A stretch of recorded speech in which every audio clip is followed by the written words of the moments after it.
Insentif fiskal berbasis kinerja ekologi untuk agenda pengelolaan lingkungan hidup di Aceh. Aceh telah dikenal sebagai provinsi dengan potensi sumber daya alam minyak dan gas, serta mineral dan juga kekayaan hutan tropis dengan keanekaragaman hayatinya. Dengan luas daratan yang mencapai 5,67 juta hektar, di mana 58,8% atau 3,33 juta hektar merupakan kawasan hutan.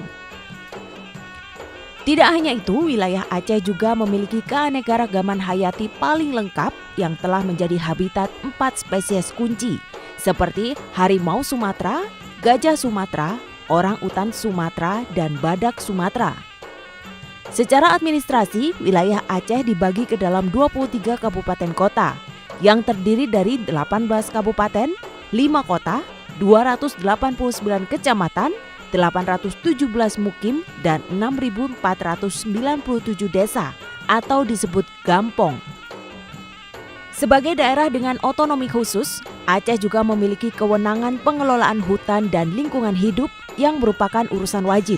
Oleh karenanya, pemerintah Aceh telah melakukan berbagai terobosan untuk mempertahankan fungsi hutan dan lingkungan hidup di Aceh.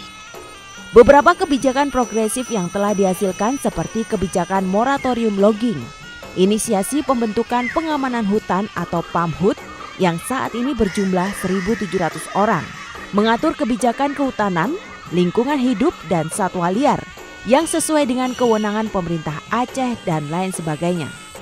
Aceh menyadari akan tantangan adanya tingkat kerawanan bencana yang tinggi seperti gempa dan tsunami, banjir, tanah longsor, kekeringan, dan angin kencang sebagai dampak perubahan iklim yang semakin nyata.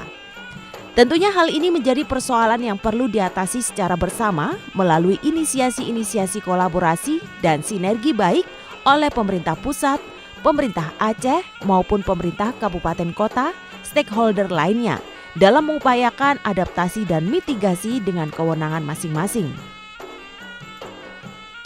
Salah satu inisiasi yang dikembangkan oleh pemerintah Aceh bekerja sama dengan Gerak Aceh dengan dukungan di Asia Foundation dalam beberapa tahun terakhir adalah pengembangan kebijakan transfer anggaran provinsi berbasis ekologi atau disebut TAPE dalam bentuk bantuan keuangan kepada pemerintah kabupaten kota di Aceh yang berkinerja baik dan berkontribusi dalam menjaga dan mengelola lingkungan hidup.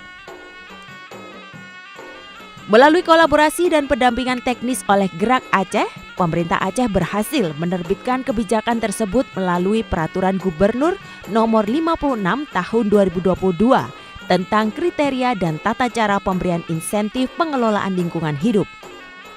Indikator kinerja TAPE Aceh diatur berdasarkan 8 indikator kinerja, yaitu 1. Peningkatan tutupan hutan dan lahan di kawasan Tahura dan APL. 2. Pengendalian dan pencegahan kebakaran hutan dan lahan. 3. Peningkatan ruang terbuka hijau. 4. Peningkatan tata kelola persampahan. 5. Peningkatan kualitas lingkungan hidup. 6. Peningkatan ketahanan bencana. 7. Perlindungan wilayah laut dan pesisir. Dan 8. Perlindungan perempuan dan anak serta kesetaraan gender. Selanjutnya, indikator ini akan dinilai berdasarkan 26 variabel penilaian dan besaran bobot yang telah ditentukan. TAPE Aceh merupakan instrumen fiskal dalam memperkuat agenda Aceh Green yang sudah ada dan melengkapi arah kebijakan nilai ekonomi karbon di Aceh. Kebijakan ini juga sebagai bentuk apresiasi kepada pemerintah kabupaten kota atas kinerja yang telah dihasilkan dalam agenda perlindungan dan pengelolaan lingkungan hidup di Aceh. Dengan harapan kebijakan ini menjadi pelengkap dari tujuan besar pembangunan Aceh menjadi Aceh yang Islami, maju, damai, dan sejahtera.